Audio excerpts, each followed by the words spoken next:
You may or may not have been victimized in the past, but you can still internalize that mentality, which is a psychological stance that things are happening to you and you can't do anything about them. It's the assumption that this is how things are and will continue to be, so I might as well not try. This is also referred to as learned helplessness. Well, if you've learned helplessness, you can also learn helpfulness. Hi, I'm Barb Nangle. I want to welcome you to my podcast, Fragmented to Whole: Life Lessons from 12-Step Recovery, where I help people heal their emotional, psychological, and spiritual wounds and make deep, lasting changes in their lives. I'm the founder and CEO of Higher Power Coaching and Consulting, LLC, where I coach people on how to develop healthy boundaries. On this podcast, I share my experience, strength, and hope from recovery. I don't support or endorse any particular 12-step recovery fellowship, and I don't claim to speak for any particular 12-step fellowship. I also don't believe that 12-step recovery is the only way to recover. You might need additional help. My hope is that you'll find my words concretely helpful in improving your life, whether you're in recovery or not. This is episode 146. Stop effing blaming other people and keep the focus on yourself. So I titled this podcast episode as if it's a command, but honestly, it's really an option. You get to choose to stop fucking blaming other people. Because here's the thing. If other people really are to blame for everything that's wrong with your life, you're fucked.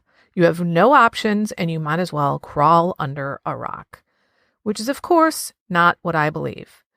But if other people are not to blame and you actually can take responsibility for making changes in your life, you're golden. You have options. Now, even if you believe this like I do, it doesn't mean nobody ever did anything to you that was harmful. It means that if you focus entirely on what other people or society did to you, then you're never going to try to make any changes in your life because you truly don't believe you have options. Blaming others is like acting as if your fate has been sealed. In reality, you do have options. Let's take a couple of examples from people in history who were horribly harmed, yet chose not to blame, but instead to focus on what they could do. Starting with Nelson Mandela. He was imprisoned for 27 motherfucking years of hard labor. He was basically tortured the whole time. He could have spent all that time in resentment and blame toward his captors.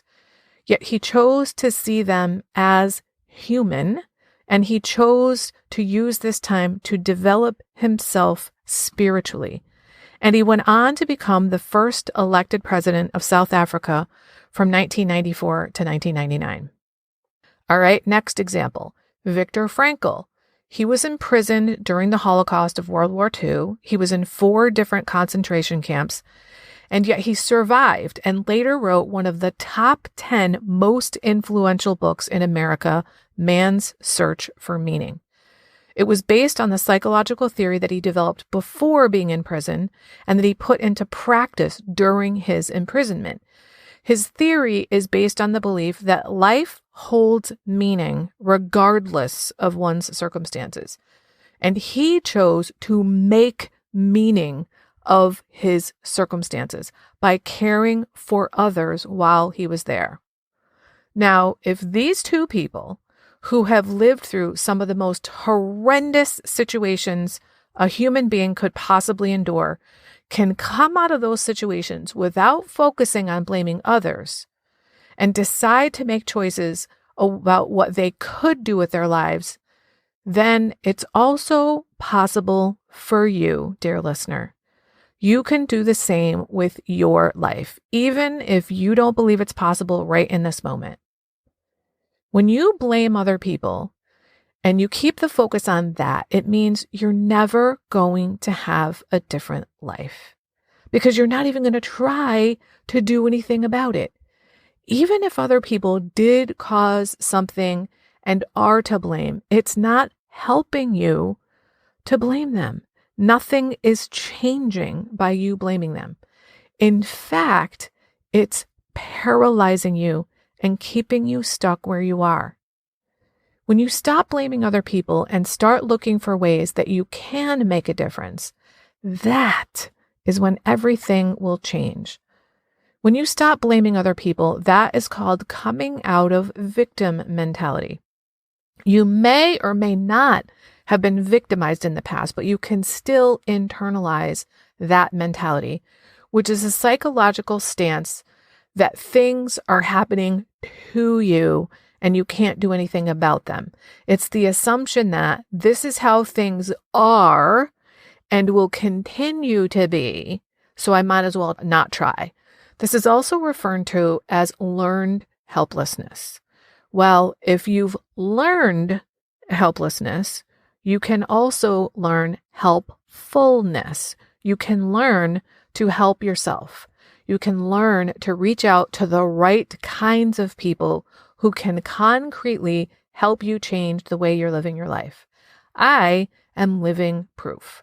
There are 2 previous episodes of mine about victim mentality, so I won't go into detail about that here. The first one is episode 3, and it talks about my own personal experience of coming out of victim mentality.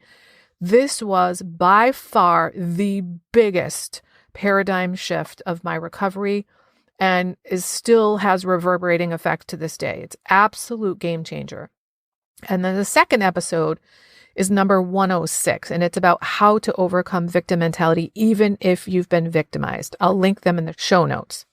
The thing is, when you blame other people, then you will not focus on yourself and what you can do in the here and now to help yourself.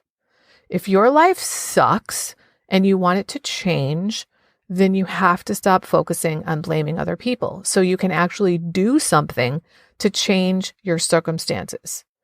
Now, it may feel unjust to stop blaming others, and maybe it is, but if you want your life to be different, you've got to stop fucking blaming other people. You are basically abandoning yourself when you do that. You're abandoning yourself and putting the focus entirely on them, and meanwhile, you're the one who's stuck. This is yet another reason why one of the most important things I teach all of my clients is how to keep the focus on yourself. This is especially true when learning how to set boundaries, but it's important in all of the coaching I do with all of my clients. Learning to keep the focus on yourself is imperative. I've been talking about the Serenity Prayer a lot lately, and it's because it's really the key to how to have a good life. The Serenity Prayer articulates the central task of life, which is to understand the difference between the things we can and cannot change, so that we can put our energy into the areas where we can make change. Most of us who have unmanageable lives have them because we're focused entirely on things we can't change, which gives us no energy or incentive to change what we can. We're so drained by not being able to affect things that are out of our control that we've got nothing left for making changes where we do have control. I have another episode you might find really helpful. It's number 53, called Focus on What You Can't Control. I'll also link that in the show notes. But once you understand what you can control and you start putting your focus on that, then it's a matter of getting the courage to change the things you can. But you're never going to change anything if all you do is focus on other people and what they did to you and how unjust it was and why that's your reason for not having accomplished whatever it is you haven't accomplished.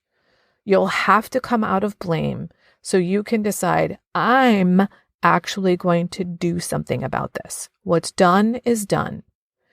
And nothing can change what already happened, but you can change what will happen if you keep the focus on yourself.